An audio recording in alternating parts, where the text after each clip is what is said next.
some time out of politics, as in the case of ODM Secretary General Professor Anyang' Nyong'o. At the same time, concerns are rife as to whether ODM is losing its popularity, with claims that it always sees something wrong at every turn in relation to Jubilee's strategy. Is that the truth? And perhaps going ahead,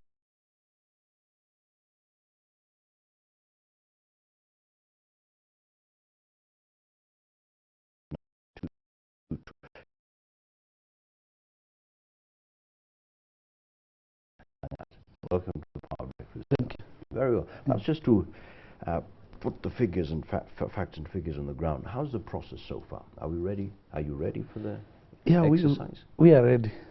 I think to the point that we are now, everything seems to be going on very well.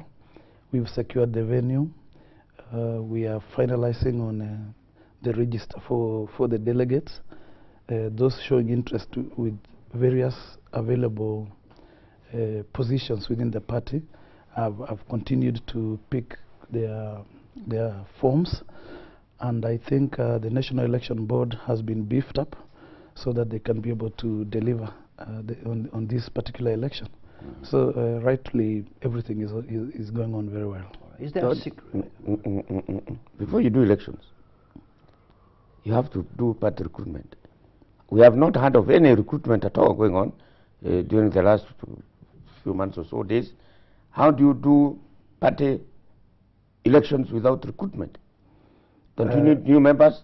Mategi, I don't understand you, because we have recruitment of the party is continuous. It's a continuous process. We have been recruiting ever since the constitution changed, and the Political Parties Act required the party to have a register of members, which we have also deposited at the Registrar of Political Parties for confirmation for any member. Secondly, I think what you mean is about elections. We did elections which we are going to complete on the 28th and the 1st of March this year. You remember in 2012 we began the grassroots election. And normally it is a build-up. It's a build-up to the national elections.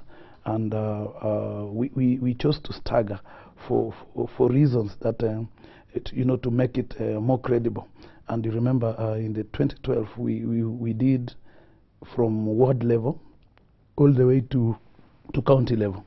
And then, of course, because of the national elections also that we had in the 2013, we were unable to proceed to complete within the time that probably we had scheduled. But we are still within time, because the term of the current office bearers actually expired in January.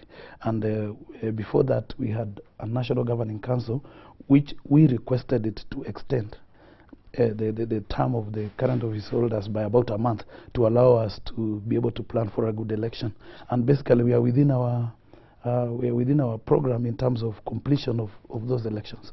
Let me understand, which means we are not doing grassroots elections. No, we are not doing. Those were done in 2012. Yeah. But surely a lot of water has gone under the bridge since 2012, 2014, that's 2 years.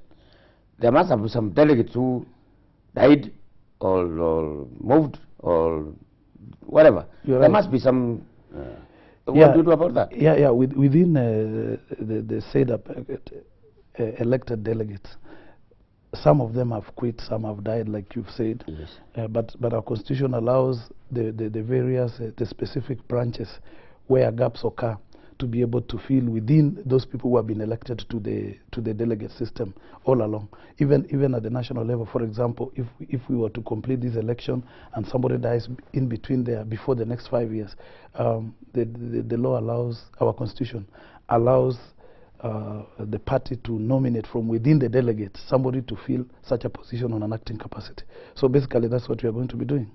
And in those specific areas which we have people having quit and maybe people having passed on. All right. Is there a secret list? We don't have any list. The only list I have is the list of the positions that are available for people to contest. That's the list I have. The second list that I have, or that we have, is the list of delegates that's the register of the people who are going to participate in this particular national function at the National Delegates Convention. Those are the lists we have. These other ones we hear people talking about lists having been leaked. I don't know they were leaked from where. We do not have any list. We do not intend to draw any list until the delegates convene on the 28th and 20th February and 1st of March to be able to draw us a list. People have offered for to gun for several positions, and for the record, there are only about 26 positions that are available in the national office, and this position include that one of the party leader. Even that one of the party leader is vacant, as far as we are concerned now. Apart from the current office holder, we are yet to receive any application by any of the members who is interested to take the position. And should we receive, definitely we take it to the floor for the delegates to be able to make a choice between the people who have already requested for those positions. So I can say authoritatively that there is no list and there cannot be list. Yeah. But how would you respond to, reports that there's certain Nyanza members of parliament who are saying there is a particular post that should remain in the region? What is your response to that? My response is that this is politics, and everyone would want to say something that increases the chances of them clinching the position. But from where I sit, all positions are available for all regions.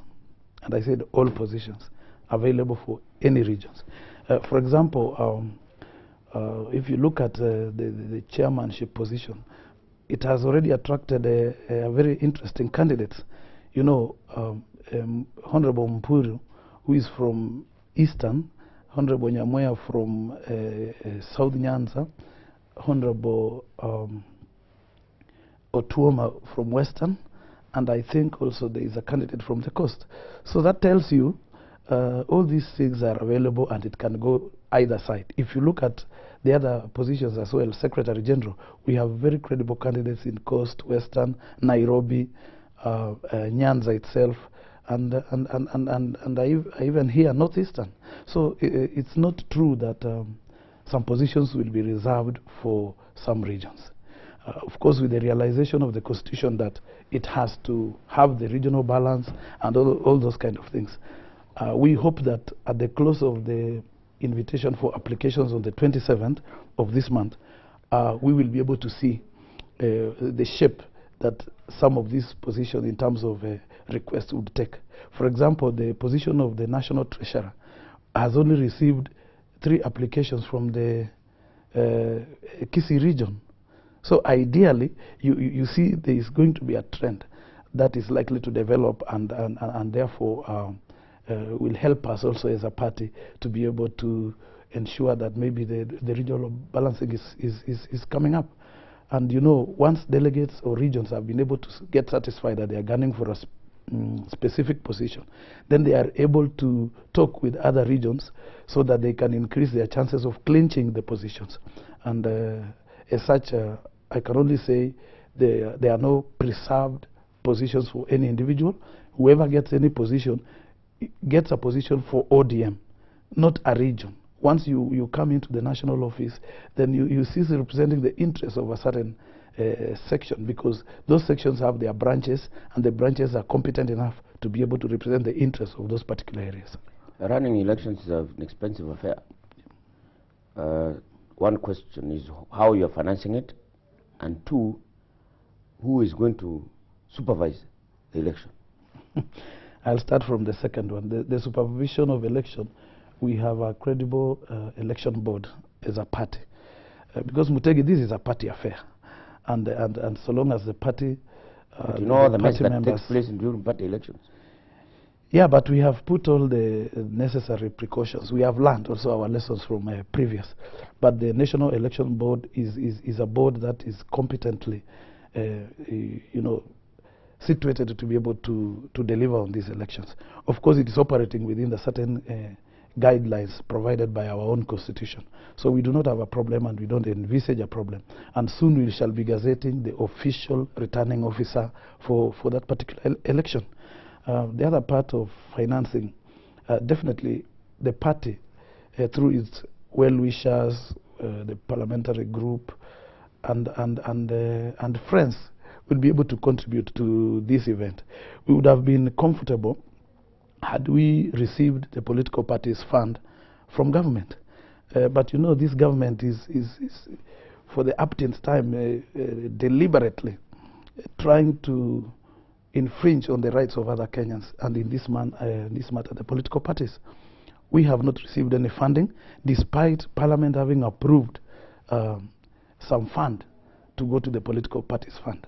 And we have been seeing games going around. Some people go to court, some challenge why is it that the bar was raised too high. And when the law was made, ODM never knew it was going to be one of those parties who would benefit. URP never knew, TNA never knew. But once the law was approved by Parliament and accepted as laws of Kenya, then the outcome should be adhered to by those who swore to protect the laws of this land. So I can say that in our planning, we had envisaged a situation where we will be able to cover all our activities in terms of the costs. But nevertheless, since we haven't received any money, we will still not stop doing our activities. We will have to look elsewhere to be able to fundraise and hopefully. Are you saying there is